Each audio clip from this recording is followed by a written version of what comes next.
think, beginning today, and that's probably even progressed over the last 9 months since we started, 10 months since we started in February, January, this series, is there's really been a momentum gaining.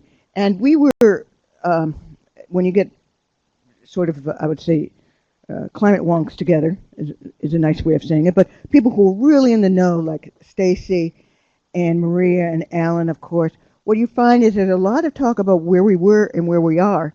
And what I heard from yesterday's run-through, and I think you'll be here today and listen for some of these messages, is that we are possibly, through COP21, heading towards a tipping point, not just what we've always heard physically, but also maybe in the financial markets too.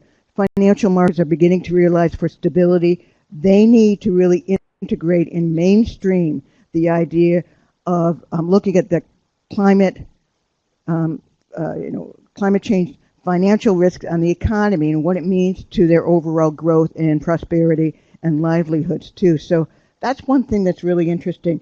Then from individual talks, which you'll hear from Alan, is a concept called looking, at the horizon. And so look for his messaging around that concept. For Stacy, she's also going to be bringing in the idea of a little bit higher level unlocking capital and what it means to unlock capital simultaneously using different instruments too. And that's where she had brought up the point, and we'll talk about it. Are we going beyond climate change investment instruments being just sort of marginal instruments, but being much more mainstreamed, if you will, and of course fundamental to the stability of the financial markets, which has great global implications. Then I would say Maria comes in and she really gives us some grounding, if you will, in examples that the IDB has been working on over the last several years. So she'll be giving us concrete, bringing us back to ground and to the countries where the IDB works, where they're basically looking at the idea of crowding in private investment. And I think that's another great message that's coming across that she'll be delivering in her talk too. So, another phrase I like that she said is sort of squeezing the lemon too. So those are some just overview thoughts, but all of this, and Alan will wrap it up once we go through the process to go through the talks, and Alan then will wrap it up at the end and start out some of the questioning. But we do have people on the webinar who can send in answers not only to the poll questions, but you can send in answers and other questions that you would like them to take once we go to the Q&A. So with that, I'll turn it over to a really distinguished group of folks today. Thank you. Thanks, Marcy. I will give you a brief contextual introduction and then turn it over to our two extremely well-informed and experienced speakers. I did, for those of you listening online, also just want to mention that we have a really fantastic body of additional expertise sitting with us here. I'm looking around the room and seeing, not to single out names, but well over, I counted up at least a century of experience from people at from the World Bank, USAID, and some of the leading consulting firms supporting those institutions. So I think without even knowing who's online, we have the basis for a really fantastic and informed discussion today.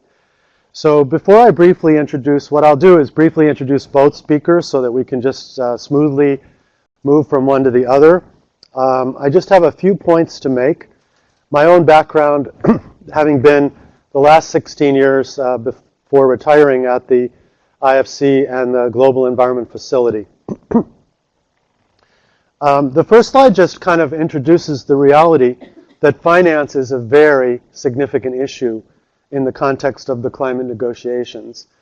And it's a bit, however, often misleading because, as you'll shortly hear much more, there's a considerable focus on a somewhat artificial number.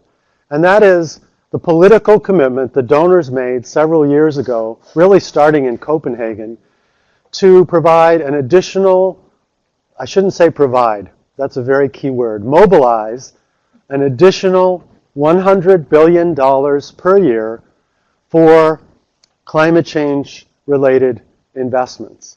And that $100 billion figure has generated almost an industry itself of analysis, of accounting rules, and definitional problems. And while we'll briefly get into that, just as contextual, the real point is that $100 billion is a very small part of the overall issue. And what we're really focusing on here is how the climate negotiations and focus on climate change can be a platform for a much broader and more lasting transition in the financial system, for the communication of risks, for the communication of opportunities, and for the disclosure of what's behind a lot of investments. And that concern, however, is reflected in this first slide, which simply notes that some of the leaders in the negotiations, both this year from France and last year from Peru, asked the OECD for a formal accounting of where we are right now. This was the answer that just a few weeks ago came out from a joint report by the OECD and the Climate Policy Initiative, or CPI. And at least first order, it looks extremely positive because it said that already well in advance of 2020, the figure that they came up with, largely from donor finance and leveraged private finance, was over $61 billion. Well, that's great, right? Because it suggests we're almost 2/3 of the way there before we've even completed the Paris negotiations. Moreover, just a few weeks ago in Lima, in the margins of the World Bank annual meetings, most of the MDBs, or perhaps even all of them, my colleagues are telling me, made announcements to substantially increase the climate-related, formally accounted climate investments that each of them make. So the World Bank alone announced they would do over $29 billion in formal climate-related and mobilized investment next year. Well, that means the World Bank alone is going to be 1/3 of what's required several years before the 2020 commitment comes due. Well, that already might cause you to think, is this figure, if we're already so close to it, really what we're about? Another small issue here that I want to emphasize, well, I'll give you the formal text. If you look at the OECD CPI report, you'll see that one of the issues is accounting for private investment. Well, it doesn't take a lot of attention to this group for you to know that obviously private investment in climate change and fossil fuel related activities is enormously greater than donor aid. Total ODA counted by OECD reports about 130 billion, I think, the last go round. So even if we had a total doubling, as the 2020 pledge reflects, we would be a pittance compared to the total world of private finance. So what's going on here, if we just look back at that slice of the pie, is that there's a very artificial definition of mobilize, which only includes directly leveraged private investment linked to public investment. And an interesting example of that, and I didn't have time to add the slide, is that this week, Google and Vestas, a large wind company, have just announced the single largest wind project in Africa and the single largest investment of any kind in the history of Kenya. A 1,400 or 1,500 megawatt wind farm on Lake Turkana, one of the best wind sites in the world, steady 24-mile-per-hour winds, a capacity factor, for those of you who are into wind energy systems, one of the world of about 60%, almost unimaginable. And that investment does not have, so far as I can determine, any underlying public finance. So there might be somewhere hidden in there, you always have to look behind the veil, but if it is in fact a purely private investment, it is not counted. So that is just indicative of some of the challenges in understanding these numbers. Now, on the other hand, qualifying this happy news is those of you who follow the estimates of what we need will know, and some of the questions submitted prior to this webinar asked about this, the estimated needs are way, way greater than the $100 billion figure anyway. So the $100 billion was never, even if it was real and all grants and whatever, was not going to be close to the amounts that are required. And I've given just a couple of references if those of you want to look them up, but there are many such estimates. The IEA is one of the most frequently cited, and you can see on the slide that they give numbers that amount to the trillions of dollars. UNEP has done one just a year ago on adaptation that's in the hundreds of billions of dollars. These are, I think, somewhat made up numbers, but on the other hand, they're indicative. And they point to a somewhat obvious truth, which is this problem is a whole lot bigger than $100 billion a year. And at the same time, we're moving still toward worsening the problem.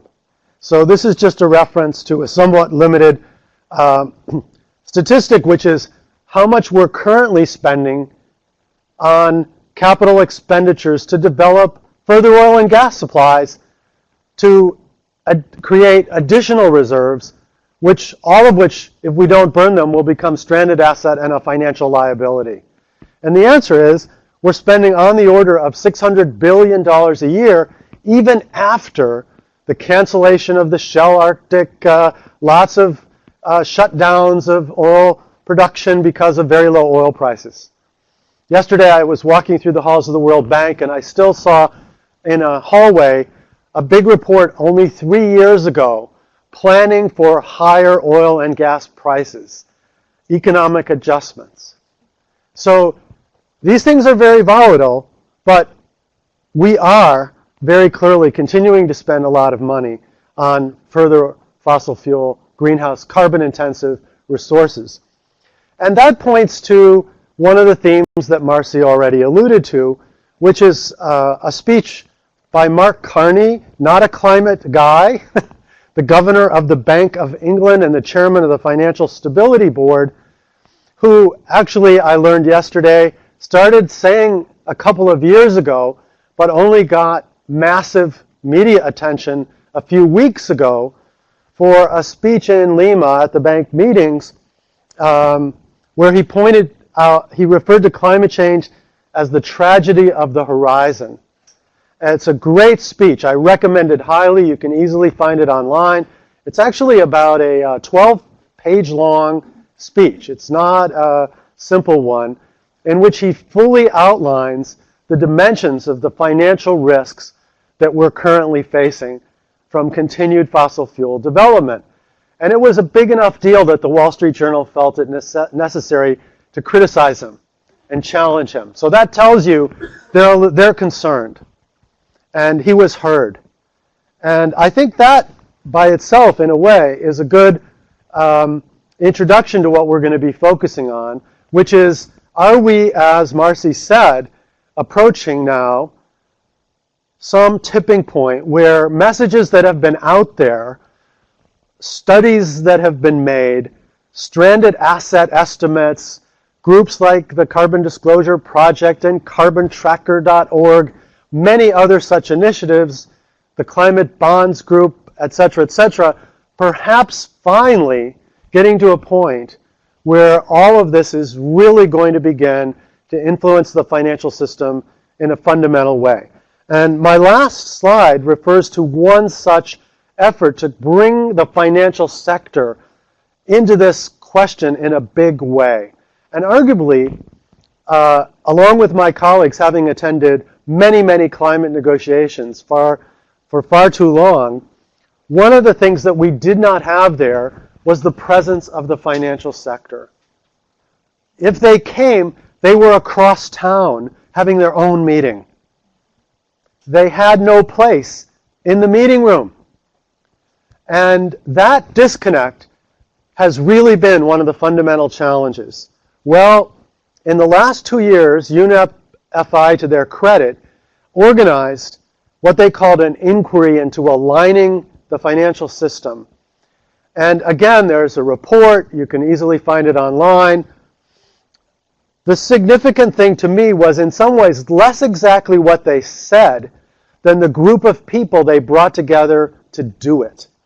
So if you look at the group, the board, the advisors, all of the usual stuff, what you'll see is a wonderful bringing together of very high-level financial sector people with very well-connected environment and climate change-related people, as well as the broader sustainable development community. And that group it didn't make a lot of very specific recommendations. It wasn't intended to do that. It was called an inquiry. But it did point out something that I think you're going to hear more about from our two speakers. They used a term, a quiet revolution, to refer to what is now happening. That might be another way of referring to what Marcy referred to as a tipping point. And that quiet revolution, they interestingly justified by pointing to many initiatives, not from the US, no surprise, not even so much from Europe, but from developing countries. And if you think about it in a way, that kind of makes sense. Because for several reasons. One is their legal and regulatory systems are less developed. Secondly, the presence of the financial, insurance, and vested interests there are significantly less developed. So you don't have the Wall Street telling you what you can and can't do. But the third and perhaps most fundamental reason is they're the ones on the front line beginning to suffer the impacts from climate change, from deforestation. And consequently, they're the ones who are now looking at how can they integrate some of these issues into their financial systems. And I know from hearing briefly from Stacy and Maria yesterday that they will point to some of those examples and give you a little bit more chapter and verse.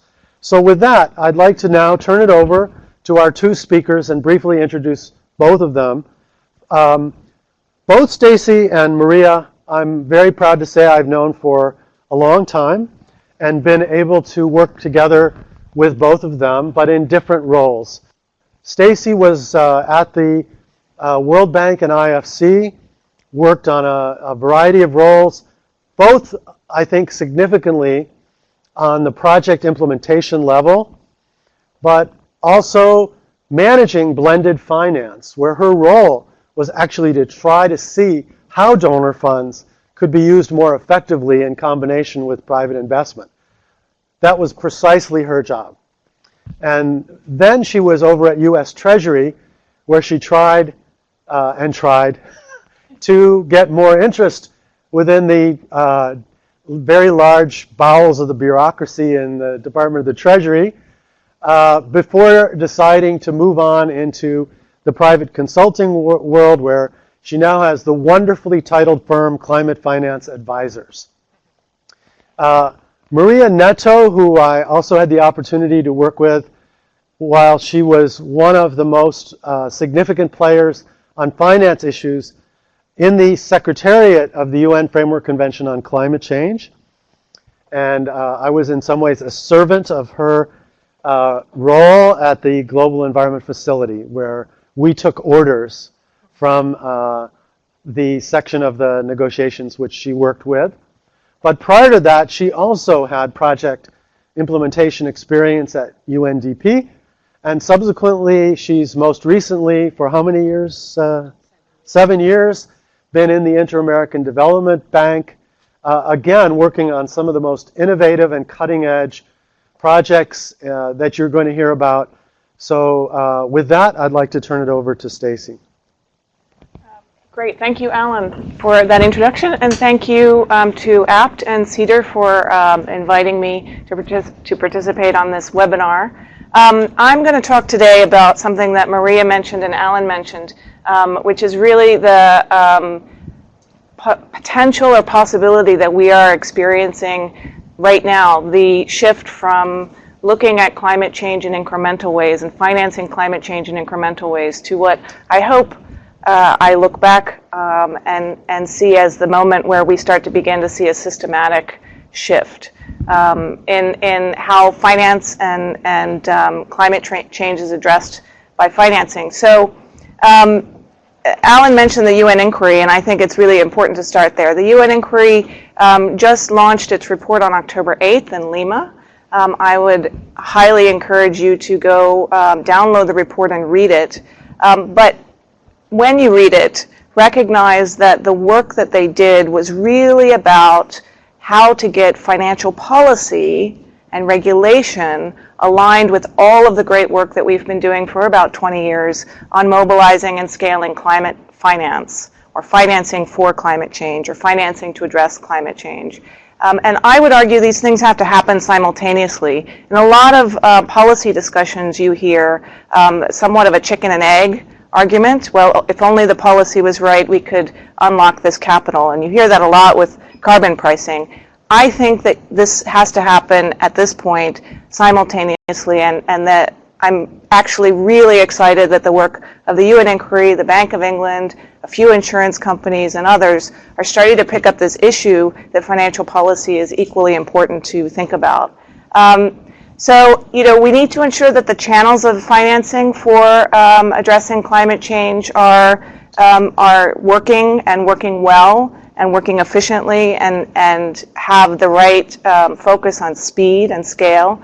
And the instruments that can catalyze and leverage, and Maria will talk a little bit about some specific examples on the instruments. I think we are at a great moment right now where we've learned a lot through the work of the development finance institutions on exactly which instruments are needed and how to scale them up. But let me talk a moment about why we need to think about the policy side, and I'll go back to the comment that Alan made about the $100 billion being something you have to take kind of somewhat lightly because the scale of need is so large. He mentioned that we need a cumulative amount of $53 trillion by 2035. I heard a data point earlier this week in a conference that it's, by some estimates, about $5 trillion currently in annual flows in energy investment per year today. These numbers need to be, you need to research them and find them, but we're talking about numbers that start with a T in the trillions. So the 100 billion in that context is kind of very small. But when I hear data points that tell me that there are $5 trillion of annual flows in energy today, I think this is not a cash flow issue. We have the cash flowing today in energy. We don't have the cash flowing to green choices. And that's the role of policy. It's policy's job to create the conditions for choosing between brown choices and green choices. I think the policy discussion around climate change in the past has been about energy policy, transportation policy. There's been a lot of work on carbon pricing, which I would put in the category of financial policy. But what we need is a real serious look at how the financial policy and regulatory system can look not just at the carbon pricing issue, because that is quite important for energy and emissions, but also at the risk side. And this is where a lot of new work is starting to happen. Where do I turn that? There you go. So since we're talking about Paris and we're talking about the flows of finance, I just want to wanted to put this picture up on the screen.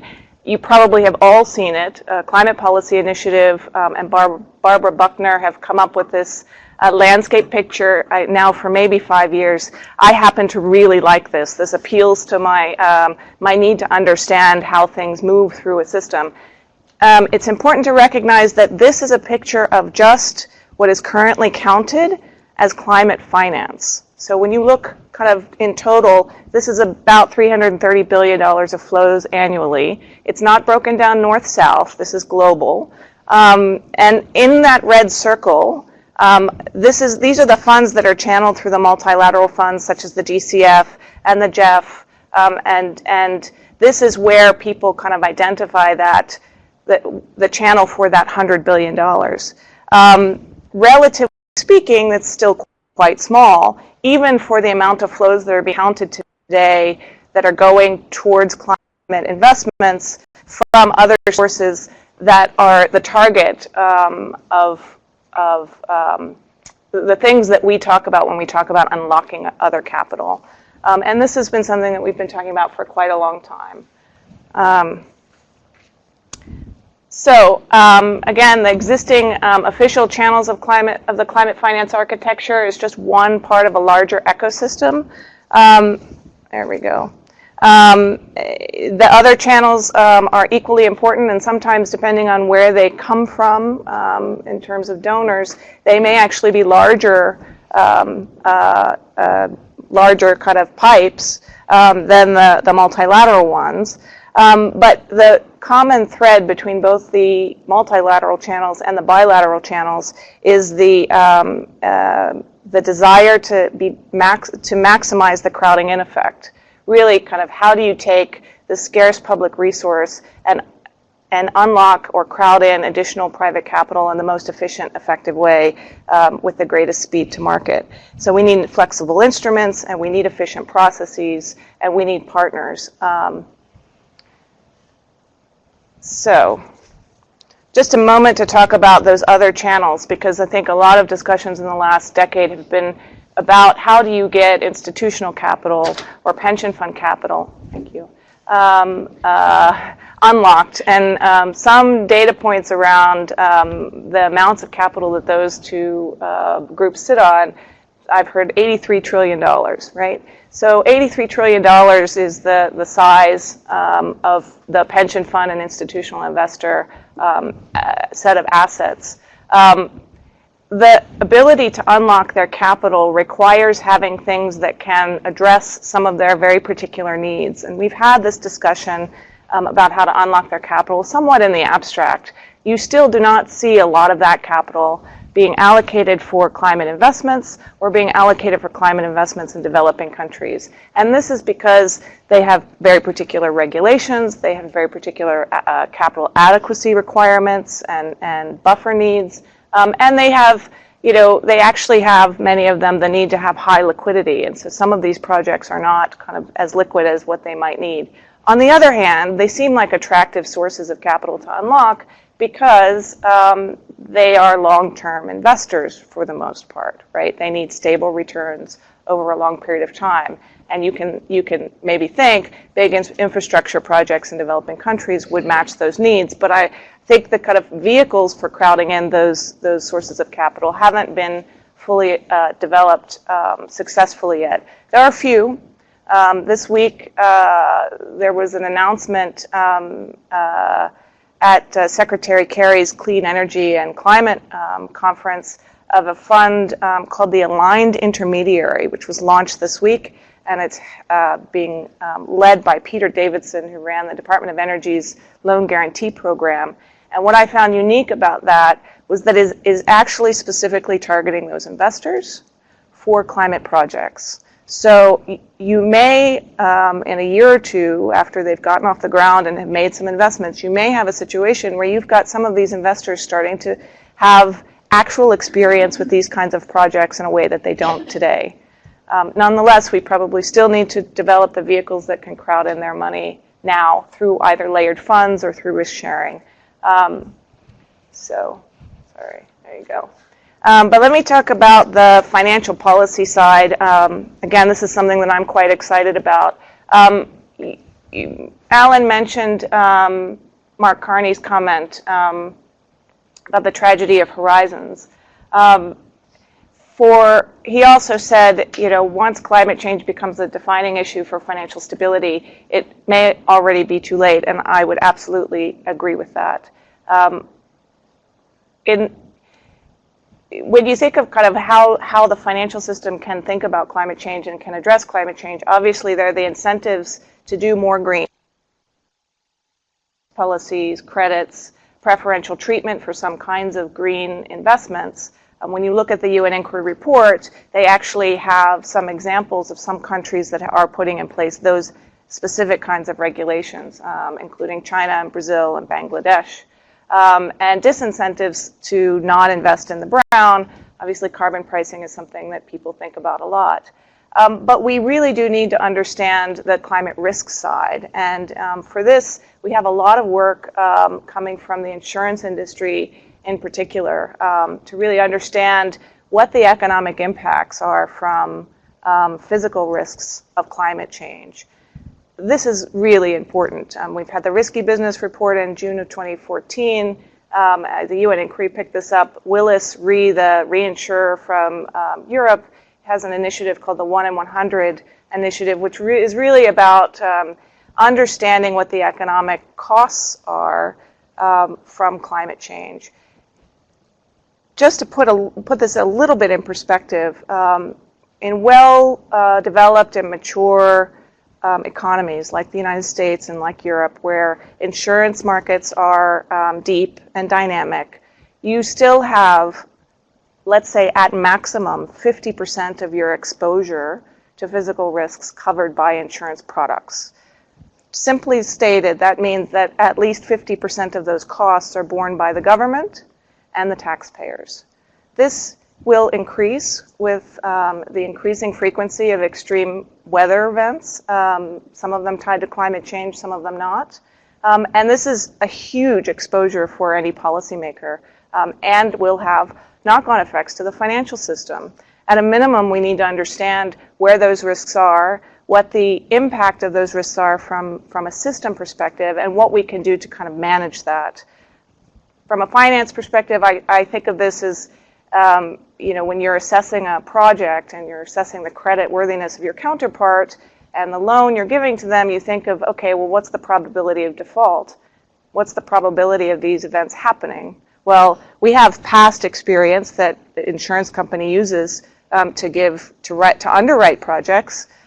We have an expectation of how the future may go within a range of warming. But we really need to understand what's the probability that we're going to experience these impacts. And then when you're doing your credit analysis, what's the loss given that probability? Well, what's the economic impact given that probability? And then what does that cost to the government? What does that cost to the industry? And how can you get ahead of that and plan for that in a way that doesn't undermine the financial system and create instability, which is what I think Marc Carney at the Bank of England and the UN Inquiry folks were trying to say with the work that they're doing. This is new. I don't think we were talking about this 2 years ago. We just started talking about it 2 years ago. It's nice, it's great that there are some really smart people looking at this, but I think in the context of Paris, this is really, really important that we have these things starting to kind of be developed. So for Paris, it's just the start of the work. Obviously, the negotiations are extremely important. They're important substantively, they're important symbolically, they're important as a bit of a collective policy signal. If you think of the INDCs taken together, add up to an ambition that can be useful for people when making investments and in making investment choices and for policymakers in planning, that is critical.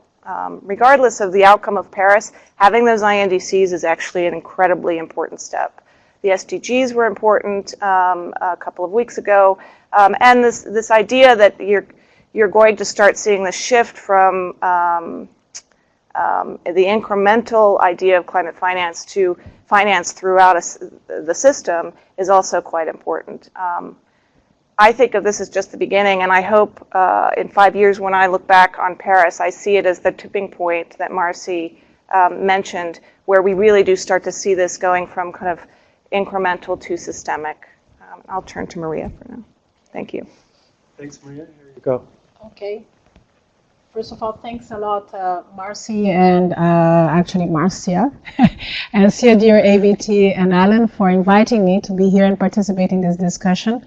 I will try to take up a bit from the two previous speakers on a couple of things before starting. We were talking about bringing financial sector to the debate, no? From the experience we have been having in Latin America and from the practical kind of way to look on how we bring this financial sector to the debate.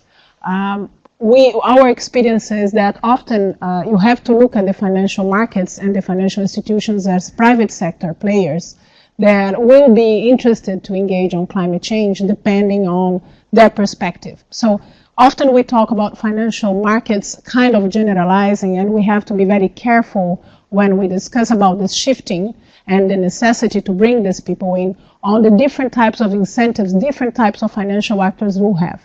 So, an institutional investor, as actually Stacy was already mentioning, will be looking at long-term investments that basically have long-term returns and very low risks, while a trust fund or equity fund will probably have appetite for higher risks and actually a shorter, medium-term result. A commercial bank has a huge impact, for example, on small and medium enterprise investments, but will also be looking at low risks and short-term finance. And public banks, national development banks, may have a role to take up some of the risks that private is not taking. So, in other words, when we talk about bringing the financial sector to the discussion, we really need to start getting into the details and understand better how and why they get involved on that. Mentioning again the point of the Marc Carney kind of warning and the experience also that UNEP has brought, I think bringing it to our region, Latin America, there is a couple of things that I think are interesting. We see, for instance, in the case of Brazil, a gradual situation where actually what happened is Brazil about actually 10 years ago has had a movement of the local banks having to develop what they call a green protocol to kind of coordinate their views and the activities, actually because of a competitiveness issue between the financial institutions, to kind of have the same way to address, particularly at the time, social impacts, but gradually also environmental impacts. And that actually resulted in the Central Bank of Brazil adopting a policy that now forces all the financial institutions to have some environmental and social risk assessment or system of safeguards in their financing. And I think this is very linked to the tipping point we are talking to. I don't think this is just because the central bank was good and is environmentally friendly. It's really because there is a perception of losses that the banks may be having, non-performing loans that will occur when you have these extreme events that are then not repaid, high fiscal costs for the society, particularly when you don't have local insurers for addressing some of the issues. And so turning a bit also again to some of our clients, I work in the capital markets division, working mainly with public-private financing, as we were talking here about the climate finance and how public can catalyze private.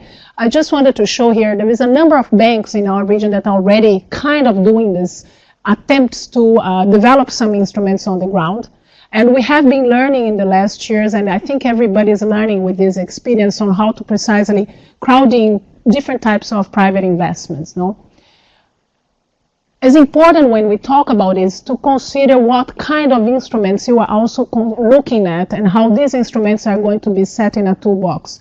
Development banks or any bank actually has different type of financing they can make available, and depending on the financial institution, you can rely on different conditions. And it's important to see that the leverage factor of private investments of different instruments is maybe have a very different impact.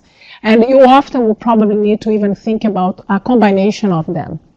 And to give a very specific example on how we were able to leverage private investments with climate funds, in IDB we worked with NAFINSA, which is a large development bank in Mexico, to promote a renewable energy facility in Mexico. And with $70 million of the climate investment funds, we were able to leverage basically, at the end of the day, $5 billion in investments from private sector. This was possible because there was at the same time long-term financing, but also there was structuring basically of project finance for, and the bank, the development bank had this role to support the structuring of the project finance that did two things. One, engage local financial institutions to also invest in this project, so provide finance, but also to attract a lot of equity. And actually this resulted in 5 years, 5 gigawatts in renewable energy in Mexico. And coming to that, coming to what Stacy was saying before, when we talk about the channels and the different players, as Stacy correctly said, there is a lot of cash flow. The issue is not about liquidity. more and more what we see is some banks even have over liquidity, particularly when the markets are very risky. But the problem is, how do you actually shift the investments? Was what Alan was saying, this is not only about new investments, but it's investments that today are going to the wrong places. How do you shift these investments and this cash flow that is there to the right direction? And our experiences with basically climate finance and very small finance from the public side to catalyze these private investments, more and more we have to look at risk sharing, risk management instruments that what we'll do is to actually reduce the perception of these different financial actors so that they can crowd in. And so it's important to also again think about who is exposed to the risk to develop the proper instruments and what kind of risks we're talking about. So in developing these strategies to try to bring the private sector, we need to look very well on who we want to crowd in with the investments and what kind of projects we are talking about. It's also important to think that climate change investments are not like a separate thing from normal investments and normal financial markets. So the point here is to understand to what extent these risks are really new or additional or are actually part of a business that the financial markets already are dealing with. No? And also is important in this sense, as this is not necessarily a different thing from what banks or financial institutions are already dealing with, is to understand the level of complexity and the type of actors we are going to work with to actually develop the de-risking instruments. So it's very different, for example, a commercial bank working with the small and medium enterprises or smallholders, or an agricultural bank working on a value chain kind of proposal from infrastructure, typically then meaning that you need to leverage huge amounts of investments in long term for often PPPs or structures on where governments still need to have an important role guaranteeing the results. No? And here, these slides were two slides, one slide that are now in two, but basically what is the message is, very often from our experience, it's not enough to have only financial instruments. You often have banks that have tried in our region to develop some financial instruments to promote crowding in. Typically, for example, green financing for small and medium enterprises to do energy efficiency, for instance. Very often, this money may not be taken if there is not a combination of those financial instruments with non-financial instruments that provide some guarantee, for example, for the repayment of the debt that a small medium enterprise would take, for example, to invest on energy efficiency. So in other words, it's not enough to have only the long-term finance or necessarily, let's say, a coverage of a credit risk, but maybe very important also to understand what are the contractual provisions under which you have some kind of benefit guaranteed, or in the case of, for example, of an infrastructure, that you have a payment in a PPP. And what I wanted just to do here, and I will talk very quickly about this complex slides, is just to say in practice what we have been doing in IDB is working with these banks in trying to structure financial instruments that are combined in a toolbox with non-financial instruments to try to promote the markets and the crowding in of the private sector in different areas. No? So to give the example of the small and medium enterprises, energy efficiency is often an area where there is considered already as having a lot of, let's say, low-hanging fruits, where it should be going without saying, and where you still see a lot of the barriers in the market, why people are not doing that. And so in the case of Latin America, it's interesting because even in sophisticated markets like Brazil and Mexico, the energy service providers, or the ESCOs if you want, they don't really have financial arms to actually invest in large, let's say, investments in facilities themselves and take the technology risk of, basically shifting the equipments. They often have capacity, technical capacity to provide services, but they cannot do the investments themselves, at least at a large way. So what we saw here is, working in Colombia and Mexico in particular, was that it was important to develop a system under which the small and medium enterprises would be stimulated to take a loan and do these investments, but feel comfortable that they could repay their investments. So the repayment basically is a trust issue, because the small and medium enterprises often don't know this technology, so they don't trust necessarily the technology will result in savings that will provide the cash flows to pay back the debt. And at the same time, they also don't trust the service providers, because they say, this guy's coming here selling me this opportunity, but how do I know that really I will be able to pay this back? And the local financial institutions equally perceive the business a bit in this way. They say, okay, I will finance this, but how do I ensure that the cash flow is going to pay back? So they often don't account for the cash flow as part of the collateral, for example. So here what we did was to promote a contract, let's say a standard contract, under which basically the service provider and the borrower, the small and medium enterprise, share the risks. So the service provider take the whole risk of, let's say, installing the technology and maintaining and designing it, but they will only be paid 75% of the cost of the work and the technology by the borrower, and the other 25% remains as a retention to pay for any losses in case the energy savings would not occur. In this way, if let's say there is a problem in the future that there is no savings, the SMEs still can be sure that at least they will be able to pay part of this loss. But the interesting here was, in doing so, and also providing long-term finance by the local financial institution, the public one, we were able to do two things. We crowded in local insurers that are now covering this contract, and they pay actually for the difference of the 25 and additional losses. And also the SME can pay the entire debt even if the savings would not occur, and this provides to the local financial institutions also much more guarantees that these projects are projects where there will be a payback, and hence they can start considering these cash flows as part of the collateral. So here's a very concrete example where you could crowd in local financial institutions, local investors, and also local insurers. No? In a different area, which I was mentioning already before on the losses and the importance for, even from the fiscal point of view, we have been looking a lot at the impacts of climate risks, particularly in agriculture in our region, because it's a region that depends a lot on agriculture. And here's an example with Bolivia. We had some finance again from the climate investment funds for this program. And here what I think is important is, again, the toolbox, both from the side of finance and non-financial mechanisms. From the finance, I think the important here is to understand that you have to probably have two types of layers. One is to promote, through this long-term financing, risk retention by financing adaptive measures. In other words, if you are financing an agricultural business, make sure that they are resilient, that they are already considering this increased level of vulnerability that the agriculture in the region is having. No? So partially what we do is to finance investments in good practices, basically.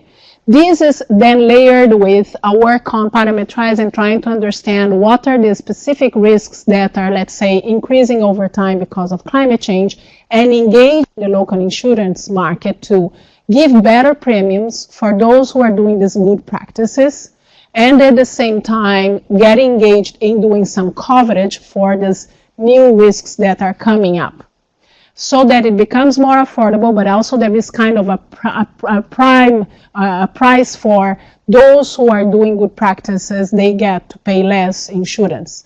And it's very important, is about developing the local insurance markets, because at least in Latin America, particularly for agriculture, some countries have developed insurance markets like Brazil or Mexico, but most countries have a lot of lack of still insurance markets, and that's an area where one needs to start working with. And then to that comes a contingent fund where either the development bank, in this case IDB, work with the government to deal with, let's say, the risks that will go beyond the normal. And to that, we are working with the Swiss Re for an additional reinsurance would the catastrophe really be very, very high.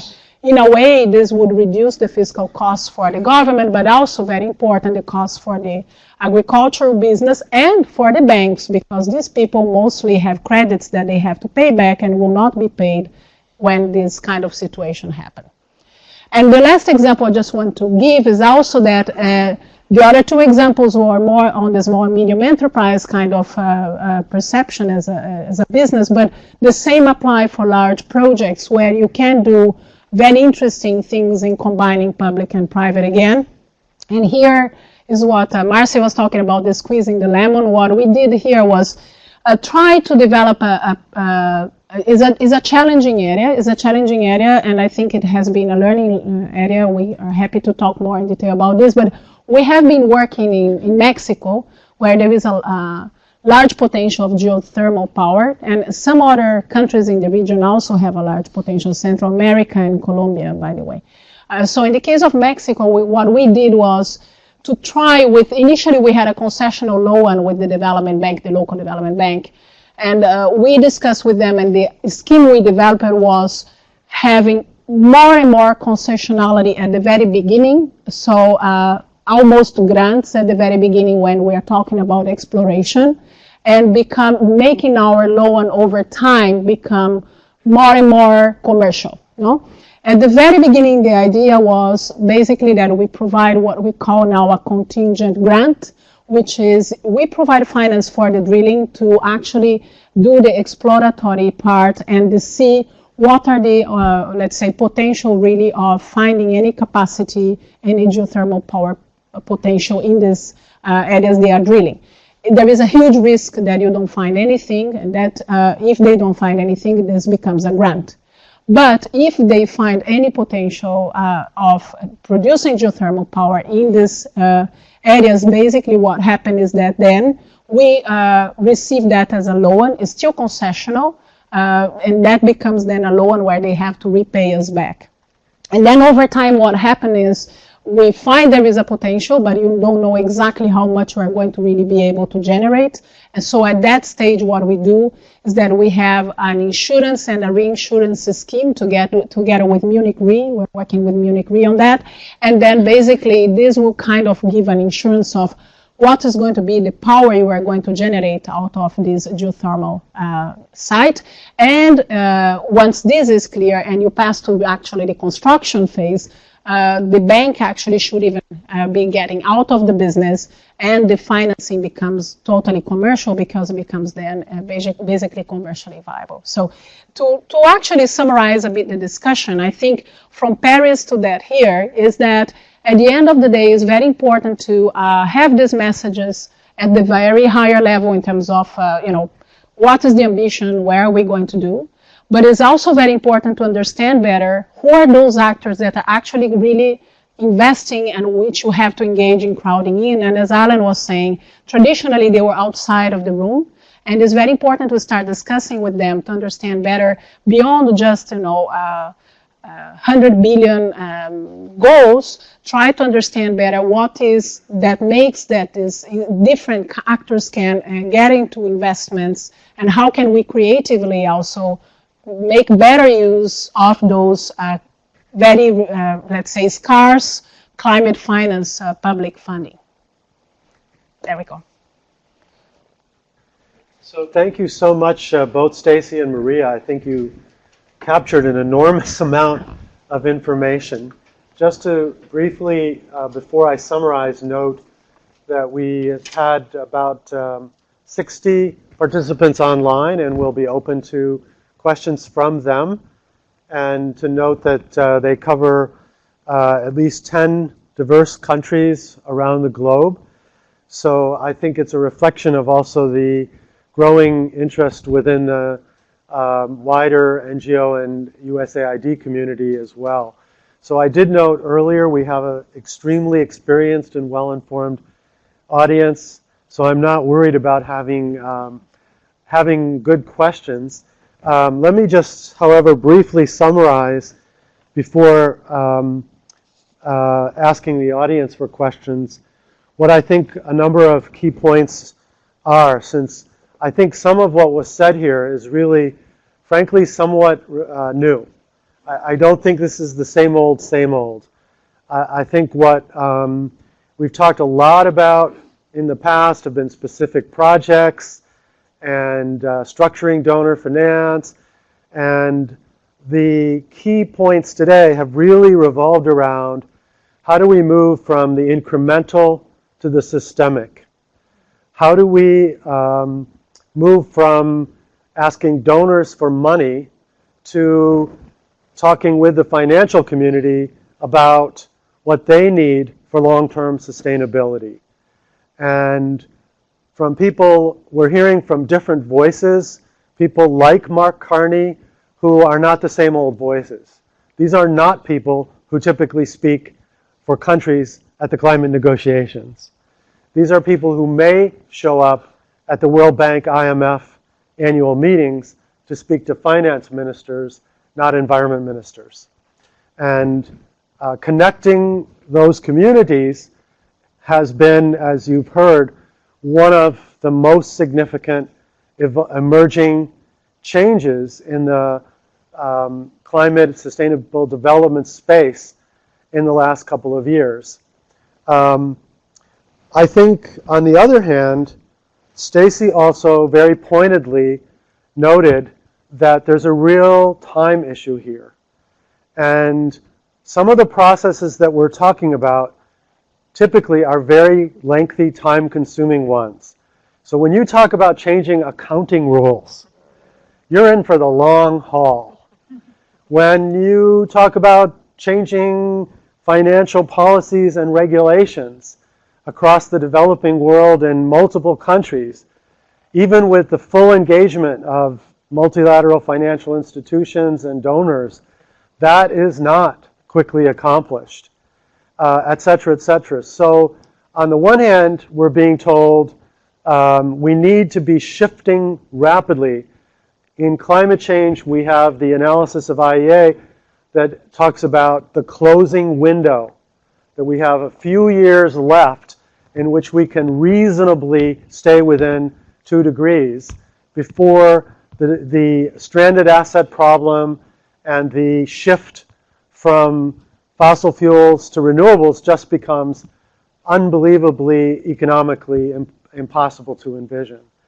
So I think we're facing this conundrum. We see on the one hand a lot of energy, a lot of creativity, fantastic examples from both Stacy and Maria, donor support from things that we didn't talk about, such as the Global Innovation Lab for Climate Finance, which is part of that little gray box off to the side in Maria's slide 25. And in some ways that's key. So on the one hand, we've emphasized that donor funds are a small part of the equation. They're a pretty, I think we would all agree, they're still a pretty essential one, and that it's going to be very difficult to continue this process, this exploration, etc., without this level of donor funds and more. So with that, I think I'd just again like to open the floor. If we do have questions, they'll be, I think, forwarded to me, and starting with Bud Ward and then Veronique. But perhaps you want to just speakers briefly introduce themselves. Now with USAID, I work with Eric Hyman on these global climate change programs. I'm very happy to hear Alan and Stacy and Maria reporting that we might be at a tipping point. I was a little surprised that I didn't hear more about the distinction between mitigation and adaptation, particularly as we deal with this interface with the private financial community. I see it as two fundamentally different interfaces between the multilaterals, the bilaterals, the environment community, and the private financial markets.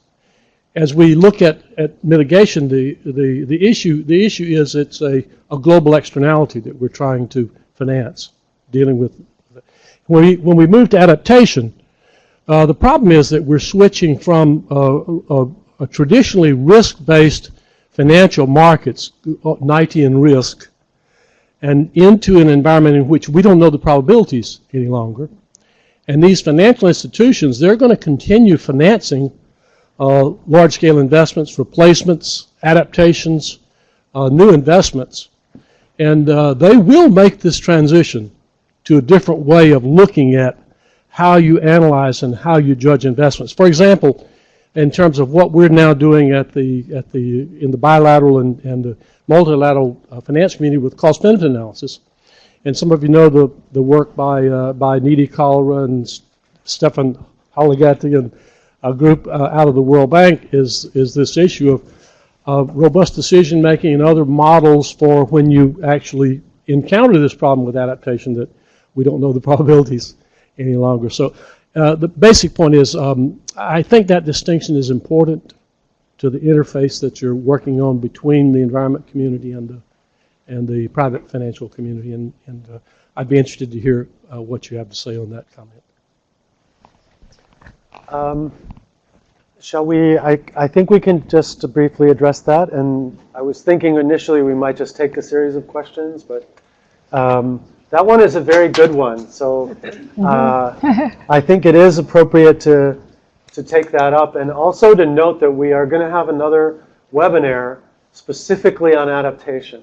So come back, adaptation finance, so come back, and we will spend an entire webinar on that one.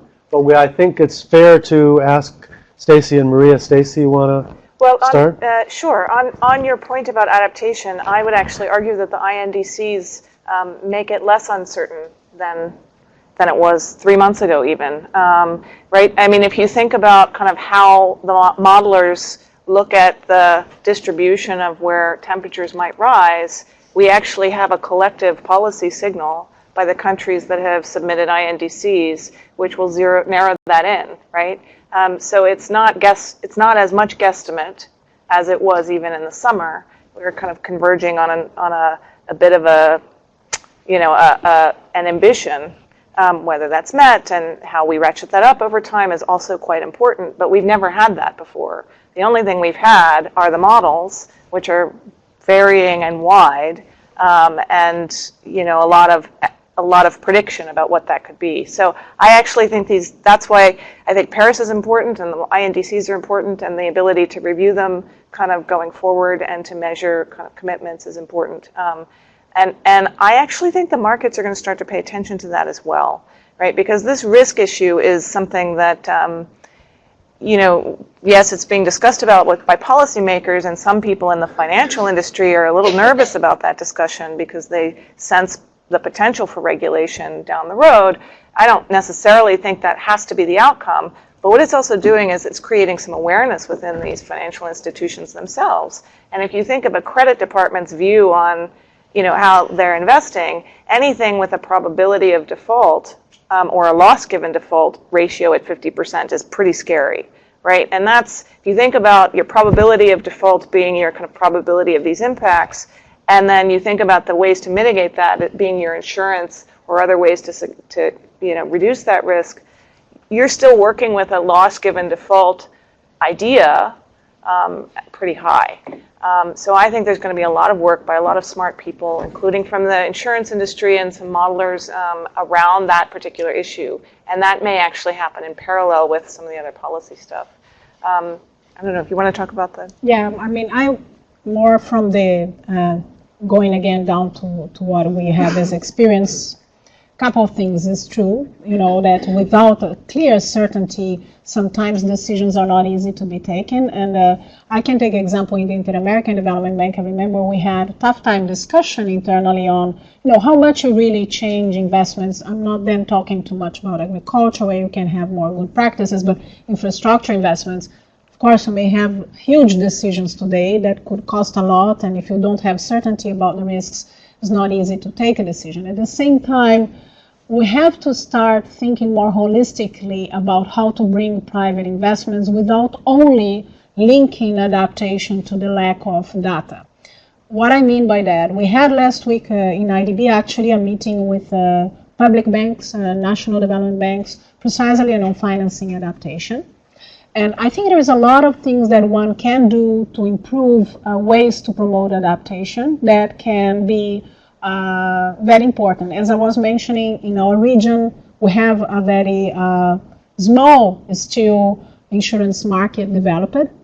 From the numbers we had from Munich Re last week, for example, just to give an example, in 2011 there was a loss, economic loss of natural disasters worldwide of 400 billion, and the coverage of insurance was about 100 billion. So there is a huge loss, economic loss. So there is an importance to try to develop instruments anyway to reduce this loss, because it's a loss that is on the agriculture themselves, on the infrastructure and private sector people themselves, but also is a huge fiscal loss for the governments that are having to pay for this kind of thing. So even when you don't have the data, you could develop ways to kind of promote that the markets become more fluid. And I think this is important. You can do a lot of preventive things that are not being done yet. But another thing I found very interesting, and I think Alan had also some experiences in Africa that I thought were very interesting, is one has to start also to promote more information sharing from the technology point of view and try to promote that in a way that can reach also this kind of particularly very vulnerable agriculture farmers, people who are isolated. We see a huge potential with, for example, mobile phones, with some interesting work that even NOAA in the case of US has been doing in terms of trying to develop websites with information. Often the problem we saw is information may even be available, but is not being translated and worked with the local partners. Last week I was giving an example in Brazil on a project I myself was working, which was to finance basically family agriculture in the Amazon area in Brazil, which is really very poor people and very small farmers. There were huge losses in 2012 for this region, for these people, and the losses could have been avoided because it was about inundation. And what happens is that you see that the local financial institutions, they don't really track this kind of natural harm situation. They track information on, this business doesn't look like very good. They look at where this is going.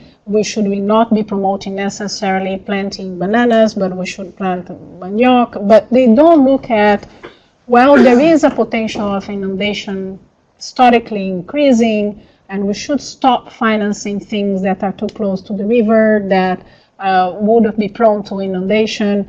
And there is information actually collected. And there is a huge productivity loss in this year from 4% non-payment loans level. They went to 12 in the same year. Plus then the government has to come at the subnational and federal level to take fiscal money to replace these people, compensate them, put them somewhere. So I think, yes, it's very important, the issue of having more precise data, but also lots can be done in terms of developing the markets, particularly in developing countries, for kind of getting more involved and understand better how to participate in that, both insurance and local financial institutions markets, but also in trying to look a bit of these innovative ways of taking data that sometimes is not perfect, but that you could actually feed in to the end users and could avoid a lot of losses as well. Yeah, 2 quick points before I turn to Veronique. One is just that some of you may have seen a report that was done earlier this year for the Climate Investment Fund's pilot program on climate resilience by a London-based consulting firm, Vivid Economics.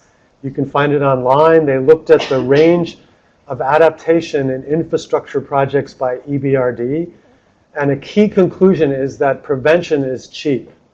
So if you design it in, it's about 1% of an infrastructure investment.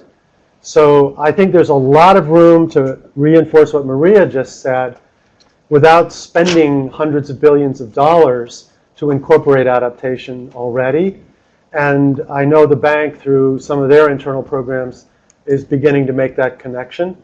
And the second thing is a point Marc Carney makes, and Maria also touched on, which is really that one of the basic needs is capacity building for information disclosure. So in a lot of countries, the basic weather and communication of that information is really terrible. So what we take for granted on our cell phones, you know, I've been in theaters where a thunderstorm approaches and everybody's phone goes off. You know, I don't know if you've had this experience. I thought it was in the play. And everybody's looking around, and I realize it's because we all have these alerts now. Well, I can tell you, I've been in African countries, I didn't get those alerts. And a lot of people die. People go out on fishing boats, on lakes, and a storm comes and they die. So this is not, you know, billions of dollars. This is really basic capacity building. Now, it doesn't mean it's easy to do, but it does mean it's not primarily, as Stacy said, just about the, and Maria said, just about the money. So it's that whole toolbox that Maria's talking about. So, you know, we've spent hundreds of billions, donors have, on improving weather systems, and it's sitting there, broken down radars all over Africa. I think the count is over 150. So that toolbox is not just a term of art, man. That is reality. And so it's not only the money. So my former colleague, Veronique, who has recently taken a new role, you want to just introduce yourself? Yes, hi, I'm Veronique Bishop. I'm covering climate finance for International Financial Consulting Limited.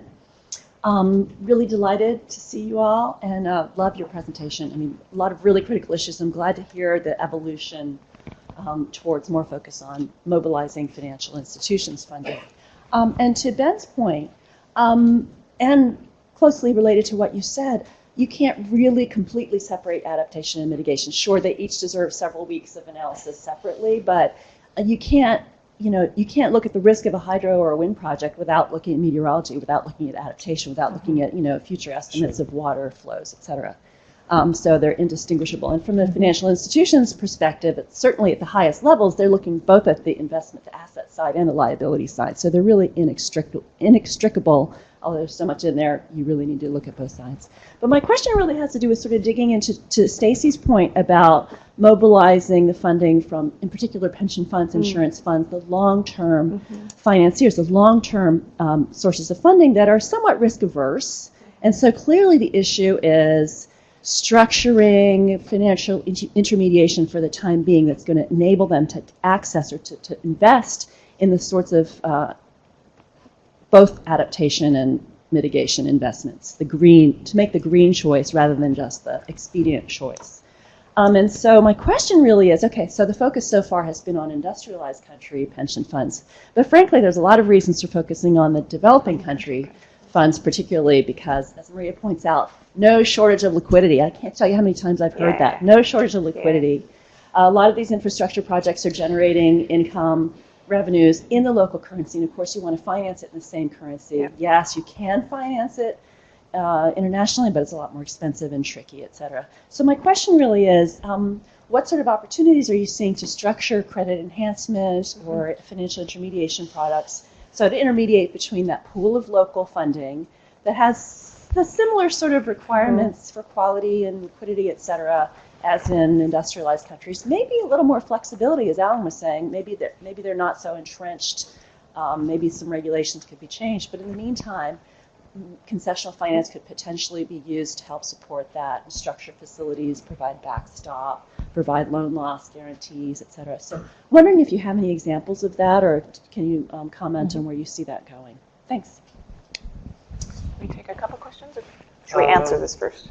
Well, I might just mention, because it's somewhat related, that one online question we received from another former Australian colleague of mine, Rob Fowler, is what can we do in broader terms to tap the, he said, estimated $100 trillion in the global bond market, so which is a pretty amazing figure. You referred to 80-some trillion collectively in long-term asset management. So maybe in responding to Veronique, you can refer to what directions apply generally, and then what might be most relevant and specific to the reality of local and national pension funds and national assets, since I think I've heard the figure for Brazil that what the World Bank and IDB does is about 1/20th of what BNDES does. So Yes, correct. it's just indicative of the significance of what Veronique is pointing to. So either one of you want to start? So I'll start and maybe turn it over to Maria if you've got some specific examples from LAC. Yeah. But I think from the perspective of mobilizing these funds for developing and emerging markets, we should start with those pension funds. Frankly, it should be an easier discussion to have with folks who are actually on the ground with local currency that they're managing to be able to structure funding vehicles for them. And the ability to use some donor money or concessional money to layer into a fund vehicle or structure for that should be relatively, I don't want to say easy because nothing's easy, but I don't think that you have to have the same arguments that you need to have with CalPERS, for example. So I think from Just mention what CalPERS is. Oh, the California Pension Fund. And in the last year or so, you've seen, I've heard a number of folks talking about these layered funds specifically for things that can warehouse existing assets, where because we do now have a set of kind of assets that are operating and operating well that can be put into a pool like that and be attractive for those long-term investors. So I would kind of separate out the kind of developing country pension funds, emerging market pension funds, and those pension funds who are really interested in getting into that business from the ones who are traditionally singled out as being a little bit more conservative and less willing to do that in large ways. I think, on the bond side, there's a number of discussions about funds that can help credit enhance emerging market green bonds. I think that when you dig below the surface, there are probably some tricky issues, contextual issues in each country based on country regulations, headroom issues or liquidity issues, but you could foresee some credit enhancing facility with donor funds for regions or certain countries where the bond markets would be really interesting and attractive if you could figure out how to get through some of those regulations or liquidity requirements. I don't think that you can do it globally easily, but I could be proven wrong. The only kind of real life example that I have is a couple of years old. I know about 2 years ago, the South African Pension Fund has been required to start doing some of this investment and move more of their assets into clean and green. That was a regulatory and policy decision. I think that's... Just checking, is she being heard? Sorry. I think that's great. So I think... look, in the context of all of this, I think financial regulators and financial policymakers should have a self-interest in ensuring some of these things are promoted. There's a lot of regulation out there that's not part of the financial regulatory system for which the financial policymakers and regulators should have a self-interest, whether it's energy policy, transport policy, or even policies within their own shop to encourage their pension funds to increase their portfolio on these things. So, Maria. Okay, talking really again from examples on the ground, we have been working actually in Brazil with a number of pension funds, initially looking at how they can get involved in this kind of business. I think one of the things that comes up and that I think is very important to start considering is pension funds want low risks, long-term returns. So and that's an area where one really needs to start working is how can you make sure what you are selling as green basically has some kind of proper indication of what is the impact of the investment from the green side. So in the local financial institutions, more traditional work that UNEP has been doing very well and so on, one has focused a lot on the due diligence side. So looking at, safeguards and so on. For those investors to really start looking at value of green, they really need to see the benefit in the long run and the reputational issue with the promotion of this benefit not being questionable later on. That's one thing. The second thing is really the price. Is there any value for that? Reality, we know green bonds don't have today, unfortunately yet, a different price from any other bonds. So talking about the green bonds market, I think where we can play a role indeed, and particularly IFIs and these climate finances, to try to promote at least that the markets start developing those things and give additional layer support, such as credit enhancement, not because of the green, because probably will not happen because of the green, but it could be because of a guarantee of a AAA institution, for example, that support this kind of bond issuance in the markets. We have been looking at whether there is any examples of bond issuance or green bond issuance in the developing world. As far as I know, there is only one example in India so far. We have been working now, talking to the governments of Colombia and Brazil, where they are interested to start thinking on what would be the regulations or things the government could do to promote also better understanding of what this green would be. Some of the discussions and reactions we had were, we don't necessarily want to create a new asset, but how can you use the existing asset market and have this green label to it? Honestly, I think this is a market that is only incipient, is not yet clear enough. Most of the green bonds out there are bonds from AAA institutions or international institutions or very strong commercial banks. And so I think to promote these markets, it's not only about the bonds, it's coming back to the pension funds we try to work with.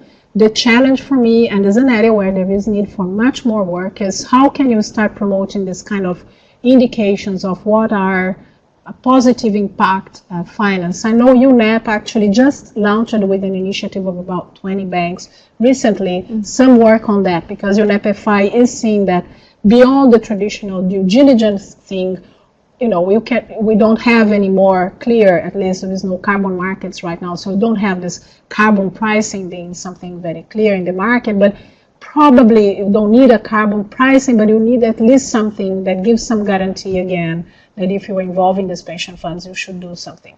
An interesting discussion I had also with some people that are working on an initiative we're supporting on responsible investments in Peru was also a comment some of saying you could even have leakage in this, in the sense of what? If you have pension funds internationally, particularly in Europe, valuing much more green assets, you could have a situation where over time, if you don't do anything with developing country pension funds, they'll start buying more and more actually investing dirty stuff because they will be cheaper in the market over time if the green market really expands. So it's very important that you actually start working in valuing these assets at the developing countryside as well, so that these investments really are going the right direction, and there is really a market that is developed worldwide and not only in some regions or in some countries.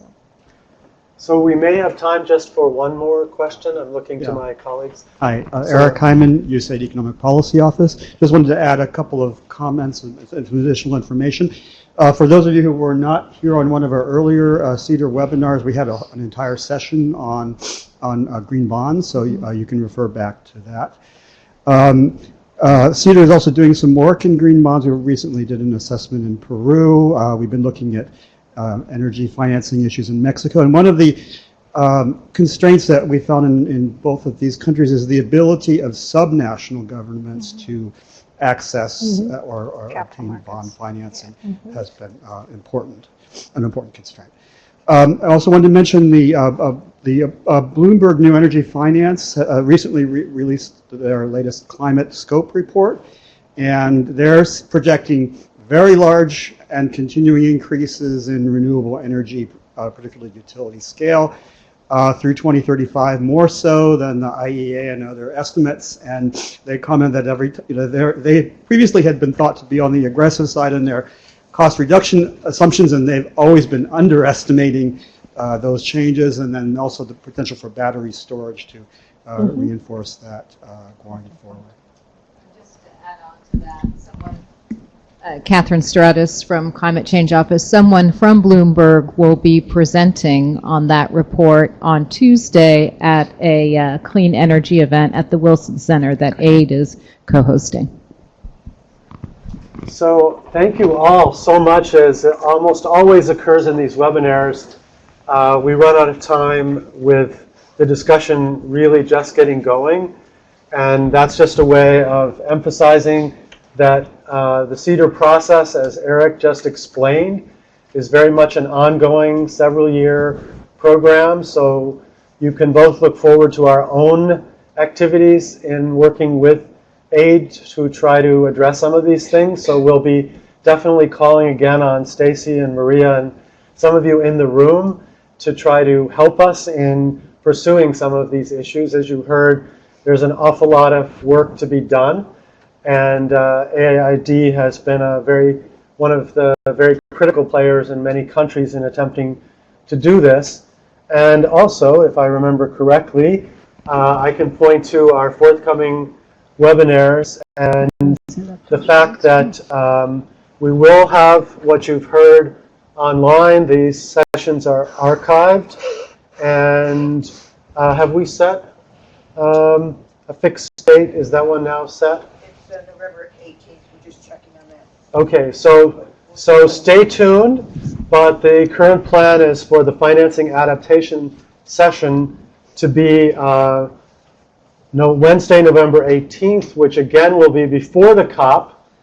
And just to again emphasize how current these issues are, we were just discussing before this session how a number of developing countries basically emphasizing the inadequacy of the negotiating text from their standpoint came in and to put it in blunt terms, blew up the negotiations, brought them to a standstill, demanded a new text. That was just this week.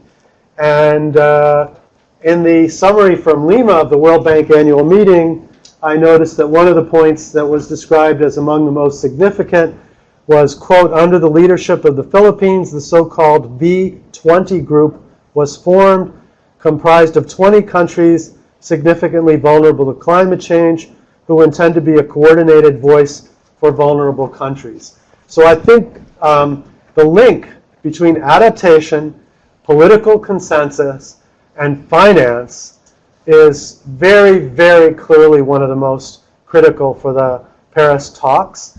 And come back November 18th and you'll hear more about it. So thank you all, and to those online as well. And let me also thank the unsung heroes in the back, Leah and Quinn and Joan Steiger, who handled the production for us so ably. Thank you all. Thank you.